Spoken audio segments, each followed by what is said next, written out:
Tout laisse à croire que les hommes les plus beaux, les plus ambitieux et qui savent communiquer sont à la fois ceux qui gagnent le plus d'argent et ceux qui vont obtenir le plus de promotion dans leur vie. Ainsi, l'argent devient un marqueur de choix chez les femmes qui cherchent un homme de haute qualité. Dans cette vidéo, je vais t'expliquer exactement ce qui attire les femmes chez les hommes qui ont de l'argent et c'est pas l'argent, et exactement comment tu peux attirer des femmes de très haute qualité qui vont être dévouées même sans argent. Ce qu'il faut comprendre dans la vie, c'est que tout et son contraire cohabitent et qu'ensemble ils forment ce qu'on appelle la vérité. Et nous, en tant qu'hommes, on s'intéresse pas aux femmes qui veulent d'un homme juste pour son argent, mais on s'intéresse aux femmes féminines par contre. Quand j'avais à peu près 18 ans, je connaissais un homme qui était persuadé que sa femme me voulait. Et il était réellement amoureux d'elle, du coup ça lui brisait le cœur. Et plus il en parlait, plus il rendait cette situation réelle. En clair, plus il lui exprimait la peur qu'il avait qu'elle tombe amoureuse de moi, et plus elle tombait réellement amoureuse de moi. Parce que d'une certaine manière, il mettait en avant le fait qu'il se sentait inférieur. Cette femme, elle était extrêmement féminine, et donc par définition, elle se laisse guider par les émotions qui l'emportent. Contrairement à ce qu'on pense, une femme féminine, ça signifie pas qu'elle va être dévouée et loyale quoi qu'il arrive. Parce que les hommes modernes, ils ont beaucoup ce biais psychologique de croire que parce qu'un jour une femme les a voulus, et bah toute leur vie elle le voudra, même s'il devient un lâche entre-temps. Mais une femme, elle tombe jamais amoureuse de toi, elle tombe amoureuse de comment tu la fais se sentir. Et plus elle est féminine, plus c'est vrai. Car féminin et masculin, ça veut pas dire cheveux longs ou cheveux courts. Ça veut dire est-ce que tu te laisses guider par la logique ou est-ce que tu te laisses guider par tes émotions. J'avais cette discussion avec un ami à moi il y a quelques jours où on parlait de son ex qui est une sorte de mannequin bosniaque d'1,90 m aux yeux bleus et qui, depuis qu'ils ne sont plus ensemble, est encore plus amoureuse et encore plus dévouée à lui que quand ils étaient ensemble. Alors on avait cette discussion au sujet d'à quel point certains hommes ne comprennent pas que tu peux vraiment vivre cette réalité où des mannequins te supplient de venir faire le ménage chez toi pendant que des simps vont courir après cette même femme sur son Instagram. Et le point commun numéro 1 entre l'exemple de l'ex de mon ami et cette femme qui était en couple dont je t'ai parlé, c'est qu'on était tous les deux l'homme le plus ambitieux qu'elles avaient jamais rencontré de leur vie. Et tous les deux, à l'époque où on les avait connus, ces femmes-là, on n'avait pas d'argent. Regarde, est-ce que tu peux t'imaginer un couple avec un homme extrêmement riche qui gère l'industrie des bouchons de bouteilles d'huile d'olive? Il fait des centaines de millions dans ce domaine. Il passe sa journée dans son bureau du matin au soir. Et quand il en sort, il va voir sa femme, il lui fait un smack d'école primaire et il va s'affaler sur le canapé en lui demandant qu'est-ce qu'on mange ce soir, jour après jour.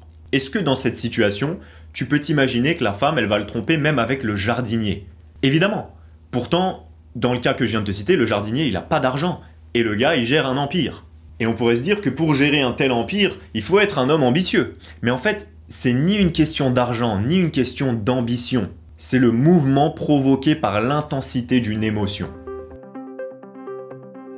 La femme n'est pas amoureuse de toi, elle est amoureuse de comment tu la fais se sentir.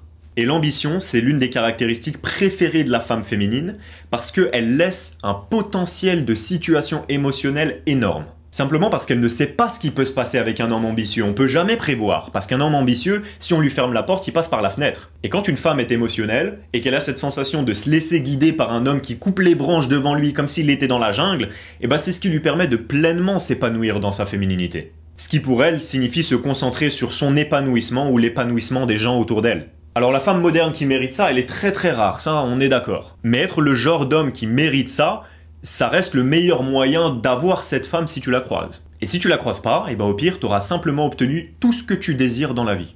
Parce que je peux te le dire de l'intérieur, c'est comme ça qu'on vit une vie qui fait que les gens te disent « Waouh, la chance que t'as d'avoir cette vie. La chance que t'as, Billys, de faire ceci, cela. La chance ?» Mais depuis que j'ai eu une vie que je qualifierais d'intéressante, j'ai offert des opportunités à des centaines de personnes dans plein de domaines différents et 99% des gens, je peux te le dire, trouvent des excuses. Des excuses qui sont moins bonnes que celles que moi j'aurais pu trouver à l'époque. Et pourtant je l'ai quand même fait.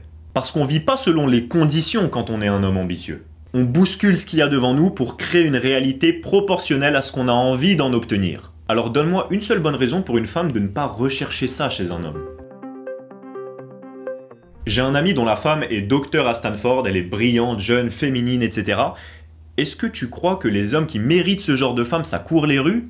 Pour ce genre de femme, c'est extrêmement difficile de trouver un homme qui la mérite. Et en plus, il y a plein d'hommes qui veulent que leur femme travaille, fasse le ménage et en plus qu'elle s'occupe des enfants, qu'elle fasse à manger, etc. Enfin, alors qu'il y a d'autres hommes qui seraient extrêmement heureux de lui offrir la possibilité de même pas travailler à cette même femme-là. T'es pas compétitif si tu demandes autant de choses à faire à la femme, alors que de l'histoire, c'est l'homme qui s'occupe de la conquête et de la sécurisation du foyer. Et ta femme, elle a le droit de le faire, elle a le droit d'aller travailler et de tout faire en même temps si elle a envie, mais si tu veux qu'elle te soit dévouée, il faut que, à ses yeux, tu sois un roi, que t'amènes quelque chose sur la table qu'elle pourrait même pas espérer, si tu veux qu'elle te donne quelque chose de proportionnellement exceptionnel, à savoir de la soumission, de la féminité, de la douceur, de la paix, etc. Il faut que tu t'occupes de tout le reste. Sinon, tu mises sur la chance. T'espères qu'en étant moyen, tu vas quand même tomber sur une femme qui veut tout faire pour toi. Mais pourquoi tu miserais sur la chance alors que dans tous les autres domaines de ta vie, tu vois bien que ça t'a amené nulle part de miser sur la chance? Et en plus, est-ce que c'est vraiment une chance? Parce que une chance, ça implique quand même de gagner un truc. Et est-ce que tu gagnes vraiment si t'as une femme exceptionnelle mais que toi tu vaux pas le coup? Parce que dans ce scénario, si elle te quitte, t'as plus rien. Parce que tout seul, t'es rien. Personnellement, j'appelle pas ça de la chance. J'appelle ça fuir ses responsabilités et s'auto-saboter.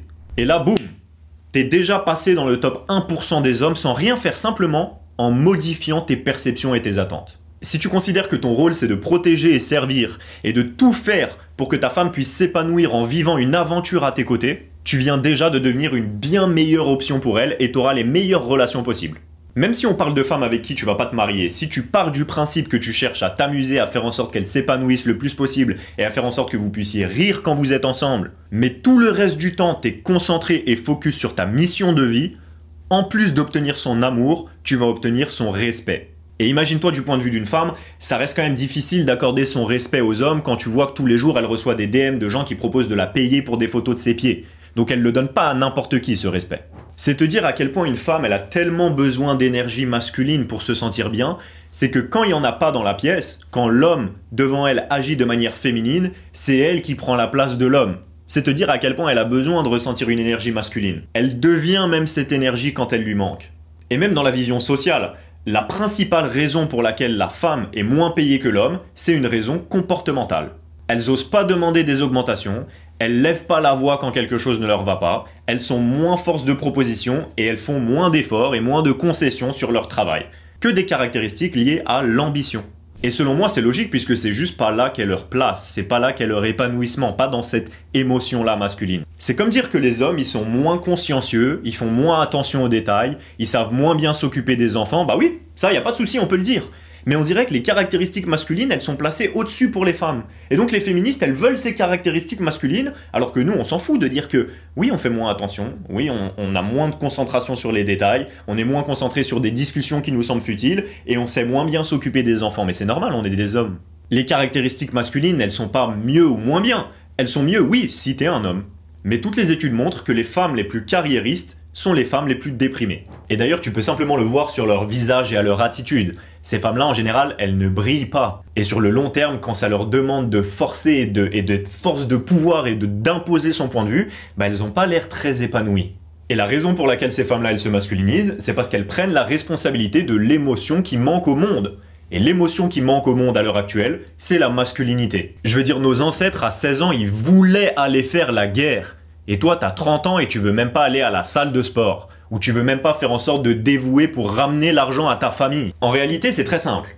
Prends la responsabilité de créer une vie de conquête et toutes les femmes te donneront exactement ce que tu as envie qu'elles te donnent. Parce que tu seras la meilleure version d'une réalité qu'elle a pu que rêver jusqu'à maintenant d'un homme masculin, conquérant, positif et ambitieux.